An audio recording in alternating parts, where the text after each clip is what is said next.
We have our two presenters here. We have Enrico Cutri from Dow and Philippe Willareth.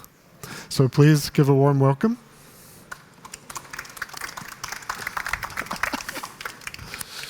Okay, then, thanks very much for having us here. I think it's always a bit a question what we're doing, why we are doing, and why, of course, we have the slight challenge to be net zero 2050 latest. So that's quite a challenge for the whole industry. I have the impression that for the facade engineers, consultants, it's actually also quite a great opportunity to develop stuff. It's actually great to develop a business out of it. I think the hard part is really with the industry and with the contractor. And I think the second point, which is also good, I think we can also create quite nice jobs on the construction side, jobs which also are demanding and challenging. I mean, this is a typical building of Switzerland, which is either unused, so the structure will stay as most of the facade would stay. That's one option, and in that case, the building is just torn down, and that means we have just quite an urban mine with many materials. We just will get back to this one. But I think if you want to reach that kind of target, net zero 2050 or maybe 2040, so we really have to take the low-hanging fruit. So that means we have just to focus on efficiency and not going too much into the very small details. So I think we also have just to accept that reuse, or just to be efficient, maybe also develops a bit a different aesthetic. So that's a bit kind of the motivation, just to go into the field where we have it's easy to get stuff, so we have the potential to go into larger facades and just in this very, very simple solution. And if we're getting back kind to our urban mine, we have the annealed glass, of course, which is available in great masses. We have Venetian blinds. That's just an outlook. We have the spandrel areas as concrete elements or just as enameled glass. And then we have just other components which are very nice. For instance, kind of channel glass, which could also be reused or used in a different way. And if we're going into reuse and just doing an effort on the facade, it's also a bit the question, what are the good facades? So I think here we are a bit in the world of floor-to-ceiling glazing. But I think if we really want to do better buildings with less carbon emission, we also have to rethink the window-wall ratio. So I think we don't need kind of full transparency just to be happy in a flat. I think on those two pictures you see kind of the top one is just of a project or competition we won successfully a couple of years ago. And I think one of the picture of that project is actually how the people in the rendering are using kind of the window seal. So it starts to be part of the furniture, part of the living landscape on the inside. So suddenly we see, yes, it's also quality and it's not a new idea. At the bottom picture you see a state from Dina Architects in Basel already with kind of the same principle. So I think it's opaque zones will increase just to meet the targets. They increase also because we want to have less energy in the building in the summer. And that means that if we are working as facade consultants, suddenly the glass is interesting or it will stay interesting, but I think the flexibility just to create kind of value and just in low carbon, we suddenly have the opaque facade build-ups. And that's the area which we are focusing on. So the good facade, of course, on the inside should have mass. So if we're talking about reducing kind of a bit of the transparency, maybe kind of the balustrade zone is around kind of seat height, 40 centimeters, it's usable. It makes sense just to place mass. So on the inside, we could work with rammed earth, clay bricks, reuse concrete. So, but if we have the mass there, we just contribute to a nice interior climate, maybe without M&E equipment.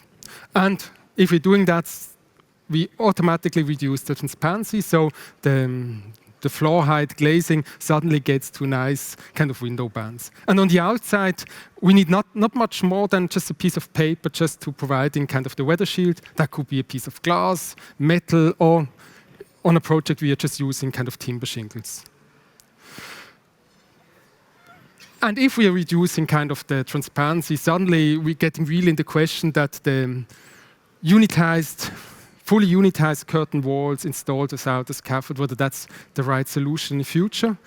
If we have the opaque zone, suddenly we're doing double layerings, first the structure, then we have an aluminum grid, and then we fill it up with insulation. And we just notice it's good in quality insurance, it's very fast to install, many benefits, but if it goes down to carbon emission efficiency, so to reduce material, then we all know a bit like it's probably not the future, so we are much more into the vertical workshop, the scaffolding, the many people on site just doing a good job. And I think that's actually where we also contribute not only to carbon efficiency, but we will also create kind of cool jobs on site, just jobs which make sense, and the people will be happy because they are part of a good project. So I think that's actually a bit our future, not the easy kind of design in the office. It's design in the office, but also a lot of site work just to follow up and checking and helping the people on site just to actually execute what we designed for. Today, we going back to the project Herostrasse. Last time we showed it in the sampling process. Today it's built and finished. So we are really happy to share those pictures of the project and the impression. Then we have another project which is now in that stage where we go a step further. So we're taking window glass to create some cladding material. And then we have some side projects like something with a channel build up and an idea of how we can reuse the Venetian blinds. So that's Herostrasse. It was built in the 60s. Typical window band facade with enameled glass. And the task was to renew only the facade with as little carbon emission as possible for construction, but also for operation. And within the competition team, we just decided the interior surface we leave, so it's just painted. The exterior surface we keep, so all the enameled glass was. The idea was just to keep it, but the glass is just toughened glass. It's not good overhead, so we had to do something. And then, of course, also very important, kind of the insulation layer and all the glazing between. And getting in the material we use, we really have to understand it, how the material performs. So the Lucerne University assisted us in assessing kind of the glass. Dow and Sigurd Sitte helped us with kind of the bonding tests on the large panel. So Sigurd built just a timber box just to do the wet storage test. We did mechanical testing, and in the end we had also kind of an indicative fire test. So that was all successful, and we understood the glass. But it's also a lot about the application. So in the first run we had the super pump applying silicon. In the second run we had kind of liquid silicon, where we just was easy in the office just to put on the glass to do the sampling for the project. And on the last GPD, I had a bit in mind, like we really need something super efficient just to apply it. So a silicon pump, a small one just for a small contractor, and it turned out completely different. The application, Enrico will get back to that, to those pictures. And I think that's also one point where it was just a super cool collaboration with Dow, not only just developing the project, but also on the execution, just to have the backup. And with what I said before, kind of the vertical workshop, of course, if you do a building and reuse it, you create a workshop vertically on the scaffold, so you have to coordinate, the people on site have just to do a good job. You can't check every single detail, so you really depend on the craftsmanship. And I think that's also why those guys like to be involved, because it's was a part of their responsibility. And now the project is finished, so you see the glasses went back, but you also see if you do reuse and you reuse old material, it's not kind of the perfect. It's ready to be used for another 50 years, but you see some color separation, or just kind of it's freshly done, new windows, it performs super well, but on the aesthetic you have to do some compromises. And much more. On the ground floor there was the channel facade. It was on the inside, was a really nice view to the outside, green lights, and those elements we took out of the facade, we turned it around, we created some brise-soleils vertical, and behind it was just kind of a simple triple glazing. So that was also quite a successful application of using just material which was on site. And the next project, that's in Fribourg. Project, same age. On this one, the concrete grid runs just through the facade, so you can read the slab, you can read the columns in the facade. The job, or our task, is just to renovate the facade. We have to respect the grid for kind of historical or kind of listed building, so we have to respect that. And we're working just on the infills. So we are creating balustrade with a nice window on top of it. On this facade, we are just taking the clear annealed glass out of the building. We will cut them on site, possibly, maybe in a local workshop, and then we're just going to bring it back on the project for the cladding. And again, we have to assess the material. So first is to understand it's really kind of annealed glass. Will we be able to cut it? That was all successful, those investigations. This time, we intended to play with colors. So instead of having white or black silicon, we start to prepare the small samples. That's actually one. And we added some pigment to the white silicon. And then suddenly you have actually quite a nice, interesting facade cladding material with very little CO2. So other samples, and then you see all the kind of defects in the office sample. Suddenly a bit white silicon shines through. So you see also, you have all the kind of potential just to create more kind of aesthetic room, just to be creative. Does it make sense? Yes, if we work with carbon net zero silicon, it makes a lot of sense. If you compare to other kind of facade cladding materials, we see we are very low, and with a surface which provides a lifespan, we would say 50 years. And if you go to the back side, we realize that the back fixation is actually key to success. We could punch metal sheets, but the stretch metal sheet is much more efficient in CO2, so we just halfen it. And I think the future investigation is how we could do a combination between timber, metal, and glass as a cladding. And if you see the historic building stock of Switzerland, we are interested in the buildings from the 40s to the 80s. There is a lot of annealed glass. That's the building which are renovated right now.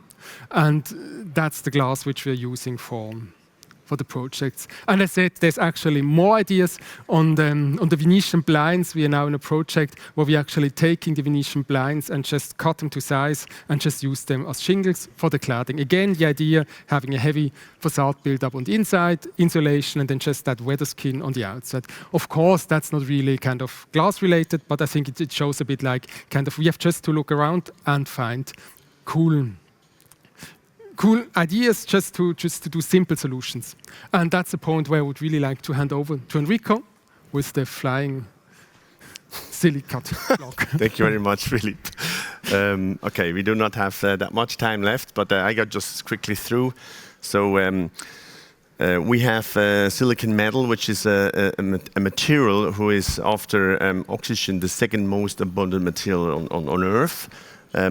But to get the materials out of the silicon, so to do the polymers and all that stuff we need then for the end product, it needs a lot of energy. And what we did is now we tried to decarbonize this process. We are using hydropower, we are using wind, solar power where it's possible, and with that we reduce significantly already the footprint we have in our silicon. And then when we go to the facade now, for us, we try to come to the facade net zero. And then, this is the next step. You see the arrow going to the manufacturing plant again. We try now to look at how can we maybe take back silicon and depolymerize it and bring it back to process so that we as a company actually become circular. If you look at an average adhesive, a silicon-based adhesive out in the market, the content of carbon in 1 kilogram silicon is about 7 to 10 kilograms CO2. And now by decarbonizing the process, already we reduce the amount of carbon in the silicon up to 40 to 50%. It depends where we are, where the process is. And to become net zero to the site, in the end, we have own insets where we actually are then offsetting the remaining amount of carbon to become carbon net. This process is is accredited with PIS 26. This is an organization who looks after our processes and makes sure that we are fulfilling all what we are promising to the markets. We also try to get points at various associations. It's not so easy, but I think in the future when we see that that the price for carbon maybe rises a little bit, we have a better chance to get a bit a wider acceptance in the market with the carbon net silicon. Good. We are doing this carbon net silicons for this technology, so for structural glazing silicons, two-component, for insulating glass silicons, and for the weather seals. And I think the most important thing for silicon is actually that the silicon comes very let's say carbon intense to the market, but it's a technology which stays there for at least 50 years, and this somehow rebalances the total calculation of carbon. And what you also can do if you are open to do that, you can actually, with silicon, you can design your facade in the way that you can reduce the aluminium, and with that, of course, you also reduce the carbon which is embedded in the aluminium. So this, I think it's a good way to generally reduce carbon in facades. Now to the Herostrasse back. Just show you how we did. As Philippe said, we wanted to have a pump first and do it really professionally. And, but then it came out, actually, we do it very easy. There was not so much money left, actually, for the application. So we just filled a batch with silicon with the exact amount in terms of volume to actually have this 4 millimeters we are requested to have on the spandrel. And in order that we were able to have this 4 millimeters needed, we just put little spacer tapes in it. Then we put the aluminium mesh on top of it, and then we let it cure 2 weeks, bring it on site, and bring it back to the construction. So what is the outlook? What do we need? I think there's a paper from Catherine de Wolf, and they're looking at cities, and they're trying to map the cities and understand where are the materials we actually could recycle in the future. So they scan cities, they know which building has what materials and at when they have to be refurbished, more or less. And this data comes into a big database, and with that we understand where the materials are which potentially one day can be reused. Having this, we are collaborating with certain measures, Tobias Nolte, and he wrote algorithms where we actually can scan buildings, scan the materials, and then these algorithms are telling the designer, I said, this is the material we have, you want to design this, and then the algorithms tells him, with these materials you can design more or less this. So it will not be perfect, but it will be the attempt of do the best we can with what we have. And I think this is a bit the future we have to go into. So, and now we are thanking all the partners which were working with us together. And thank you very much. We are finished.